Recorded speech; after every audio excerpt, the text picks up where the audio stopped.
bwana, vipi? Nimekuona muda mrefu, nini shida? Shemeji yako. Ndio. Kuna shemeji yako anakuja. Amekaa pale mmemsubiri. Nampigia simu simpati. Mtandao na pad. Kuna kitu kinaitwa PIS. Ndio kitu gani hivyo ndugu? Huo ni mfumo umetengenezwa na LATRA kwa ajili ya kuwasaidia na kuwarahisishia abiria wote wanaojua mabasi yao, basi hili linaingia saa ngapi, liko wapi, limesimama wapi. Ala, hii unaipata kwenye simu yako ya mkononi au kompyuta. pis.latra.go.tz. Angalia liko kwenye kona, linakuja ikona ya mlango lile pale. Huyo. Wow. Sasa vituo vya mabasi kiganjani mwako.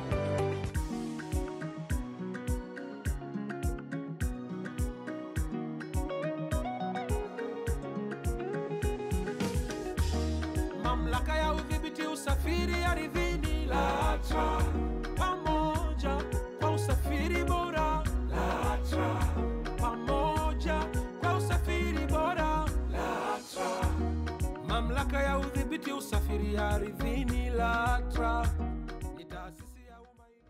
Habari za wakati huu mtazamaji, na karibu katika kipindi cha usafiri na maendeleo kinachoandaliwa na mamlaka ya udhibiti usafiri ardhini LATRA. Na kipindi hiki hukujia kila siku za Jumanne muda kama huu. Utakuwa nami Sakina Chambulilo, nikualike uwe nami hadi mwisho wa kipindi hiki. Karibu. Mamlaka ya udhibiti usafiri ardhini LATRA, Mtazamaji, LATRA ina jukumu la kusajili wahudumu na kuthibitisha madereva wa vyombo vya moto kibiashara kwa lengo la kuwa na madereva na wahudumu wenye weledi ili kufanya huduma za usafiri wa umma kuwa ni salama na zenye viwango vya ubora wa hali ya juu. Kwa maana hiyo, serikali ya awamu ya 6 inayoongozwa na Mheshimiwa Daktari Samia Suluhu Hassan, Rais wa Jamhuri ya Muungano wa Tanzania, imeweka mazingira wezeshi ya kisheria na kikanuni ili kuweza kurasimisha kazi ya udereva na uhudumu wa vyombo vya moto kibiashara nchini. Na kipindi cha leo kinaangazia mafunzo ya wahudumu wa vyombo vya moto kibiashara yaliyofanyika katika Chuo cha Taifa cha Usafirishaji NIT Septemba 18, 2025, ambapo LATRA kupitia kitengo chake cha usajili wa wahudumu na uthibitishaji wa madereva kilipata wasaa wa kutoa elimu kuhusiana na mambo mbalimbali kama vile kazi na majukumu ya LATRA kwa wahudumu hao. Mtazamaji, Bi Frida Shechaba ni afisa usajili wa wahudumu na uthibitishaji wa madereva LATRA. Anaelezea kwa kina kuhusiana na elimu aliyoitoa kwa wahudumu hao. Leo tuko hapa katika Chuo cha Taifa cha Usafirishaji NIT kwa ajili ya kutoa elimu ya usajili kwa wahudumu ambao wanapata mafunzo hapa. Kwa mujibu wa kifungu cha 5(1)(e) cha Sheria ya Mamlaka ya Udhibiti Usafiri Ardhini sura ya 413, mamlaka ina jukumu ya kusajili wahudumu na kuthibitisha madereva wa vyombo vya moto vinavyotoa huduma za usafiri kibiashara. Aidha, kanuni ya 22G ya kanuni za magari ya abiria za utoaji wa leseni za usafirishaji za mwaka 2020 imeweka takwa la mtoa huduma kuhakikisha mhudumu anayemwajiri amesajiliwa na LATRA.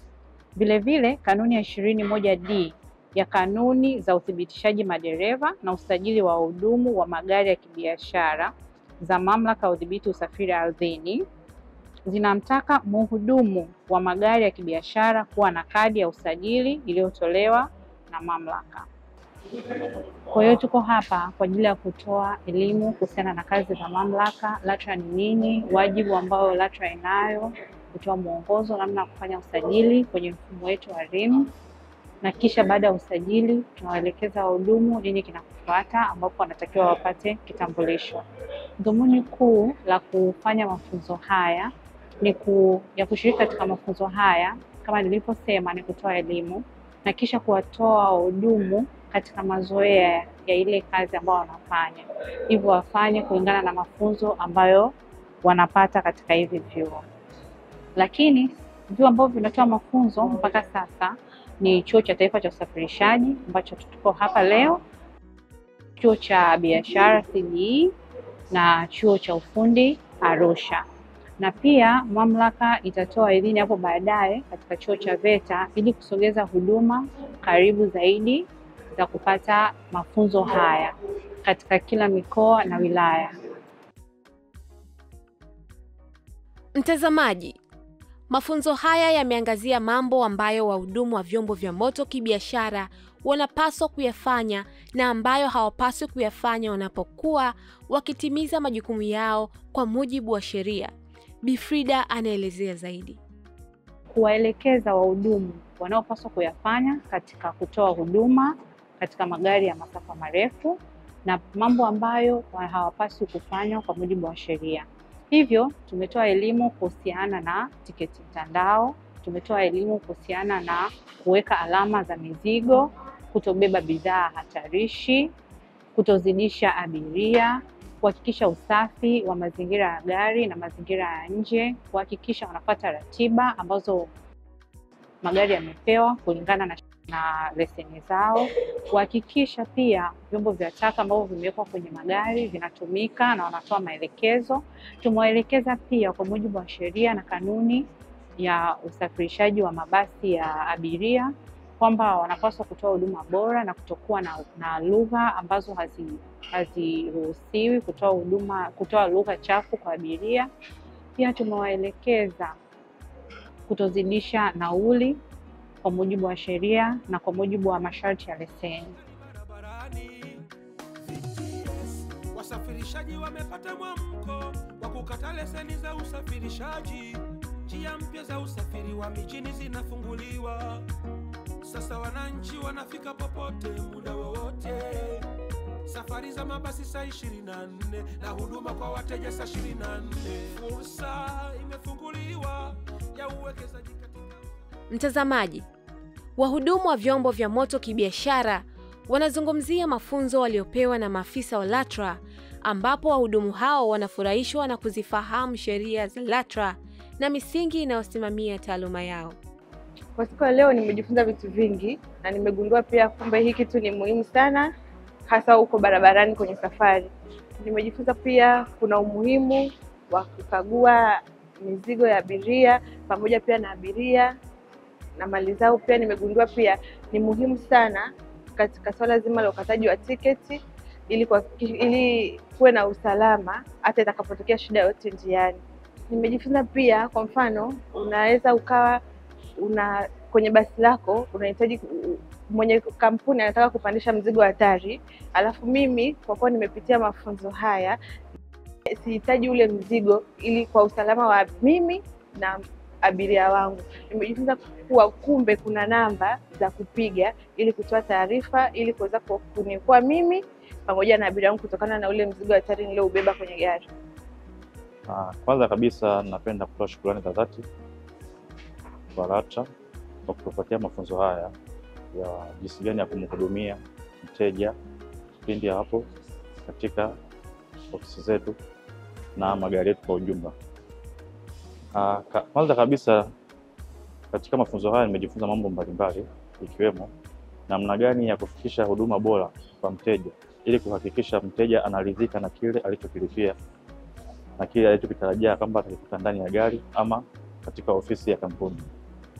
Hivyo basi mambo hayo ni mfano wa mambo ni kama vile namna ya kukabiliana na migogoro inayotokea baina ya mhudumu wa huduma pamoja na abiria ama mteja wetu ambaye anakuja kuhitaji huduma yetu. Changamoto mbalimbali zinaweza kutokea katikati ya safari, aidha kuanzia mwanzo safari au katikati. Hivyo basi mimi kama mtu wa huduma kupitia mafunzo haya hapa na sasa hizi ninapata uelewa mkubwa jinsi gani nitaweza kuhandle pressure yake ili kusudi kuhakikisha kwamba anaridhika na kile ambacho sisi watu wa huduma tunakitoa. Pia jambo lingine nimejifunza kwamba namna gani naweza kutengeneza upekee katika huduma zangu ninazozitoa. Sawa? Kwamba yani nijitofautisha na wengine kwamba huduma wao wanatoa huduma hivi ili niseti viwango vyangu kwamba mimi nitoa huduma kiasi gani ili kuhakikisha abiria wangu ama wateja wangu wote wanaridhika. Nilichojifunza ni kwamba kujua haki yangu kama mhudumu ni wapi nipeleke malalamiko yangu kama mhudumu, na pia nimejua jinsi gani LATRA wanasaidia kuleta umoja na mapatano na ushirikiano. Kitu ambacho nimejifunza, kuna vitu ambavyo kama mimi kabla sijaja hapa nilikuwa sivijui. Nikiwa nasafiri na mabasi, kuna jinsi tulikuwa tunatritiwa na wahudumu, kitu ambacho ilikuwa sio sawa. Leo hii nimekuja kusomea hii professional, nimeona kuna vitu ambavyo ni haki yetu sisi abiria na ni haki ya abiria na haki ya wahudumu. Kwa hiyo ni lazima nashukuru kwanza kwa sababu nimegundua haki ya abiria na haki ya mhudumu. Leo nimejifunza vitu vingi, hasa walivyopokea LATRA hapa. Wamenielekeza sana, haswa moja ya mambo ambayo mimi kama mtu wa huduma napaswa kuyafanya nikiwa kazini kwangu kwenye basi. LATRA wamenifundisha huduma, namna ya kukagua mizigo ya abiria ili nijiepushe na kesi ambazo zanijia mbele yangu za kubeba mizigo ambayo sio sahihi.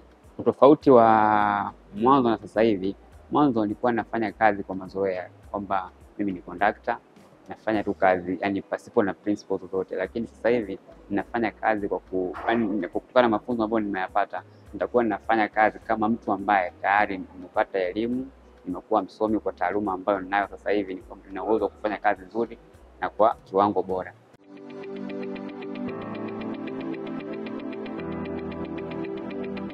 Bwana, vipi?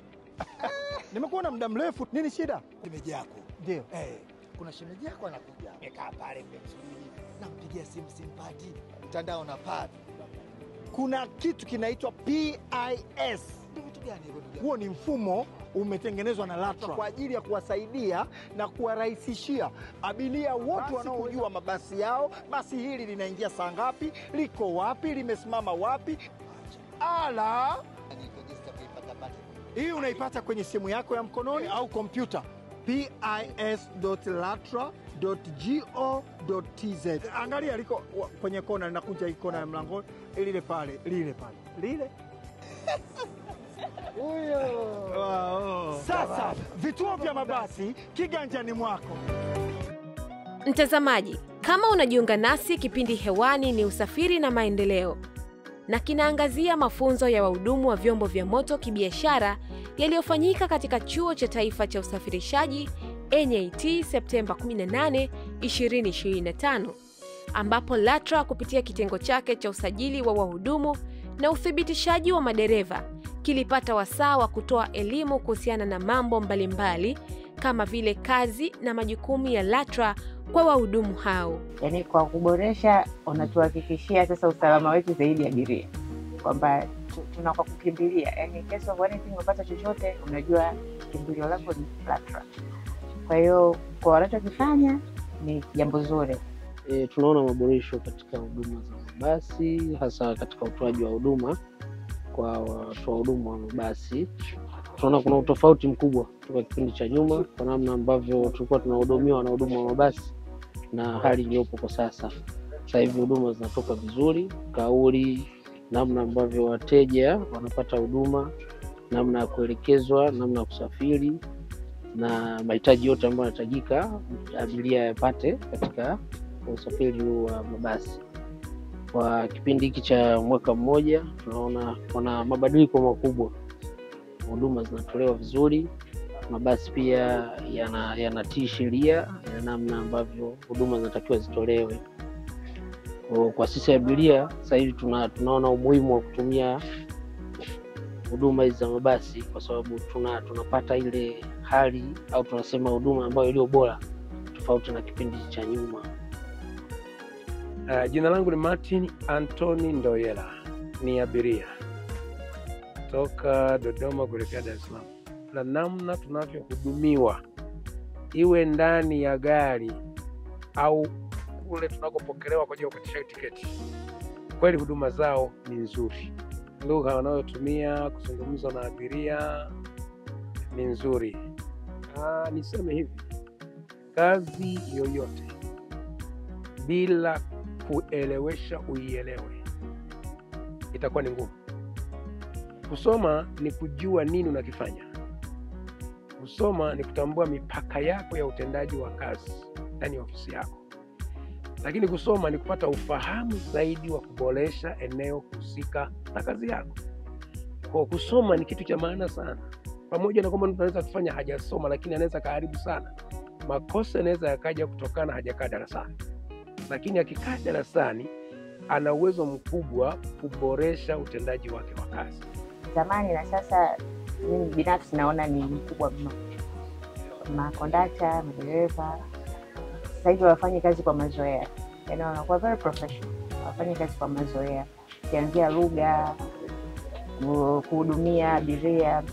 Ya zamani ulikuwa hata ukipanda kwenye gari hujui unapanda gari namba ngapi, hujui unashuka wapi, lakini sasa hivi ukipanda kwenye gari unamjua kuanzia jina la dereva, wanajitambulisha vizuri, wanakuhudumia vizuri. Soro Alfani, ni manager wa Shabibi kituo cha Dodoma.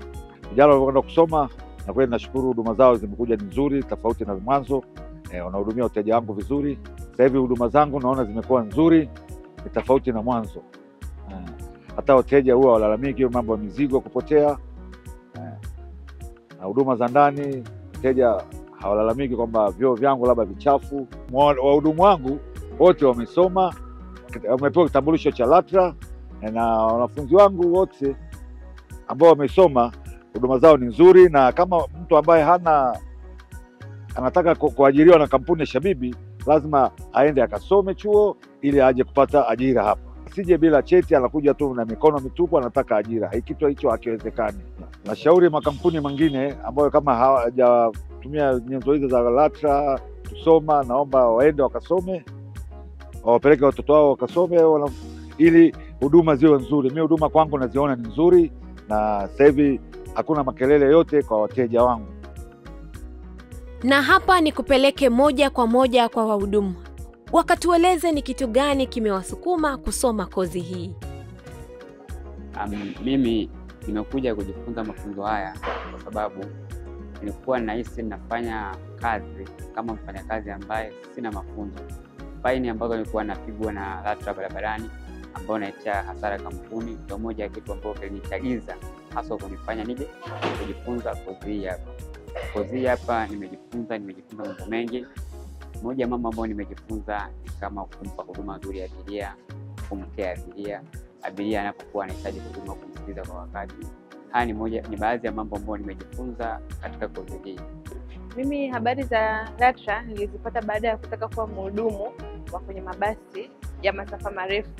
Baada ya kuhitaji kuwa mhudumu, nilifika kwenye ofisi tofauti kutafuta kazi, ndipo nikapata taarifa kuwa kabla hujaajiriwa unahitaji kuwa na mafunzo na pia LATRA wewe wanakufahamu. Ndipo nikafanya maamuzi ya kuja hapa ili kupata huduma hiyo, na ndio leo niko hapa ili kupata mafunzo hayo. Kwanza kabisa nimekuja kujifunza mafunzo haya hapa sababu kuu zifuatazo. Kwanza ni kuhakikisha natengeneza upekee katika huduma ninazozitoa. Pili, kufikisha kitu kilicho bora na sahihi kwa mteja ili kuhakikisha mteja asijutie kile alicholipia. Pia kingine ni kuhakikisha natoa huduma sawa kwa wateja wote pasipokuwa na upendeleo wala kubagua rika, jinsia, rangi au kabila. Kwanza kabisa nitahakikisha huduma zangu mimi kama mimi, kuanzia mteja anapokuja kwangu hadi anapoondoka, nitahakikisha mteja anafurahia huduma na kutamani kurudi tena kuhudumiwa katika kampuni yetu, kwa kutengeneza vitu ambavyo vitakuwa ni vya kipekee tofauti na ilivyokuwa mwanzo, kwamba abiria watu wanapelekwa tu ili mradi abiria hafahamu anaelekea wapi, anatoka wapi, pasipokuwa na taarifa yoyote. Hivyo basi kupitia mafunzo haya hapa nimejifunza kuwa nina wajibu wa kutoa taarifa sahihi kwa abiria ama kwa mteja, ili abiria au mteja hakikisha kuwa anajua anachokifanya anapotoka na anapokwenda. Mimi hamu yangu ya kuja hapa, yani mimi mwenyewe nimejisikia kuja kusomea hichi kitu kwa sababu nilikuwa nahitaji kuwa na huduma ambayo ni sahihi. Na katika kujifunza kwangu nimejifunza vitu vingi ambavyo nilikuwa sivielewi na sivijui. Kwa mfano nimejifunza kwanza kujua jinsi ya kumhudumia mteja. Nimejifunza pia jinsi ya kumtakia mteja, unampa mteja haki yake, kumtendea haki mteja. Na kingine nilichojifunza jinsi ya kutunza siri za mteja, kwa sababu kama mhudumu unatakiwa uwe unajua kutunza siri za mteja. Na kingine ambacho nimekuja kujifunza na nimepata professional nacho ni nimejifunza kwanza, ukiwa mhudumu unahitaji kuwa msikivu, unatakiwa uwe mvumilivu. Kitu kingine, kuipenda kazi, unatakiwa uipende kazi yako. Then pia uwe ni mtu wa kusikiliza wateja, maana tunakutana na wateja tofauti tofauti. Kila mtu ana kiu yake, kila mtu ana jinsi, kila mtu na idea yake. Kwanza kuna jinsi ya kila mtu, jinsi anavyojua kuelewa, ana uelewa wake. Kwa hiyo inabidi wewe uwe mvumilivu, uwe msikivu, alafu uwe tayari kumuelewesha mteja wako jinsi gani huduma inapotolewa, na pia usiache kutoa taarifa. Mpe taarifa mteja. Mteja mpe utaratibu ambao ameuona kwenye nani zenu, kwenye tiketi zenu labda tuseme, au kwenye nini hivyo. Kwa hiyo unatakiwa umpe utaratibu ule ambao mmeupangilia na akaupenda kama kuchagua kampuni yenu ya usafirishaji. Na kingine, jua jinsi gani utaweza kutoa huduma kwa mteja ambaye amepitia changamoto yoyote. Kuwa tayari, kuwa na utayari wa kumhudumia huyo mteja. Usiwe ni yule mtu wa kusema limetokea unapotezea. Hapana, hiyo sio sahihi. Mamlaka ya udhibiti usafiri ardhini LATRA, pamoja kwa usafiri bora. Mtazamaji, bado tupo na Bi Frida, na hapa anatuelezea lengo kuu la LATRA kuanzisha mafunzo haya kwa wahudumu, na pia anatoa wito kwa wahudumu ambao hawajapitia mafunzo hayo watafute muda wakajifunze ili kuweza kuongeza thamani ya kazi zao. Kwa mujibu wa kifungu cha 5(1)(e) cha sheria ya mamlaka ya udhibiti usafiri ardhini sura ya 413, mamlaka ina jukumu ya kusajili wahudumu na kuthibitisha madereva wa vyombo vya moto vinavyotoa huduma za usafiri kibiashara.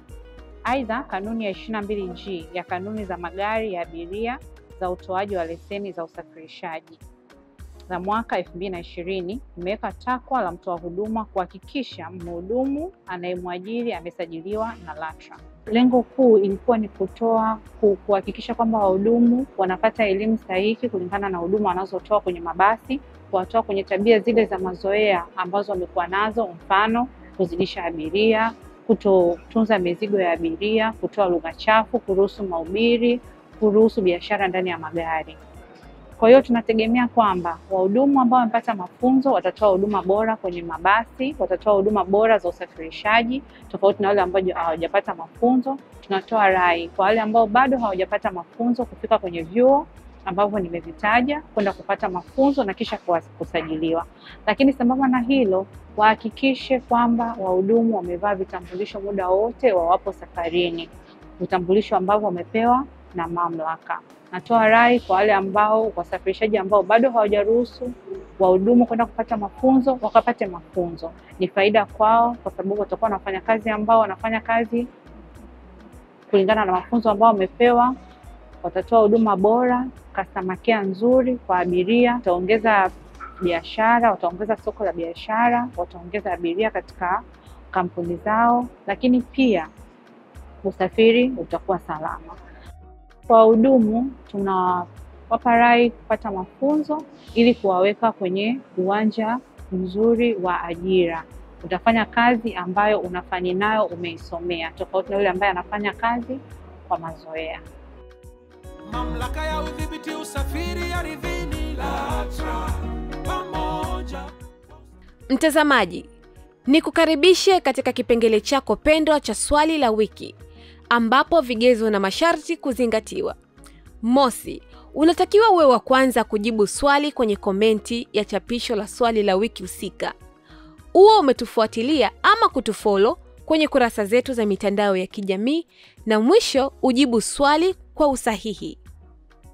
Na mshindi wa swali la wiki iliyopita ni Bi Aisha Shabani. Hongera sana kwa kujishindia zawadi nono kutoka LATRA. Mtazamaji, na swali la wiki hii ni: tuambie mada 5 zilizofundishwa kwenye mafunzo ya wahudumu wa vyombo vya moto kibiashara.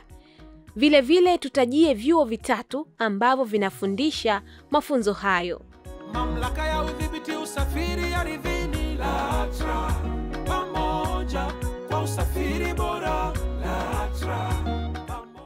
Mtazamaji, Na mpaka kufikia hapa ndio mwisho wa kipindi chetu cha usafiri na maendeleo kilichoangazia mafunzo ya wahudumu wa vyombo vya moto kibiashara yaliyofanyika katika Chuo cha Taifa cha Usafirishaji NIT Septemba 18, 2025, ambapo LATRA kupitia kitengo chake cha usajili wa wahudumu na uthibitishaji wa madereva kilipata wasaa wa kutoa elimu kuhusiana na kazi na majukumu ya LATRA kwa wahudumu hao. Mtazamaji, nikusihi uendelee kutufuatilia katika kurasa zetu za mitandao ya kijamii pamoja na tovuti yetu ya mamlaka inayopatikana kupitia anwani ya www.latra.go.tz. Ulikuwa nami Sakina Chambulilo. Kwa niaba ya wote walioshiriki katika maandalizi ya kipindi hiki, nikuage kwa sasa. Kwa heri. Pamoja kwa usafiri bora LATRA, pamoja kwa usafiri bora LATRA, mamlaka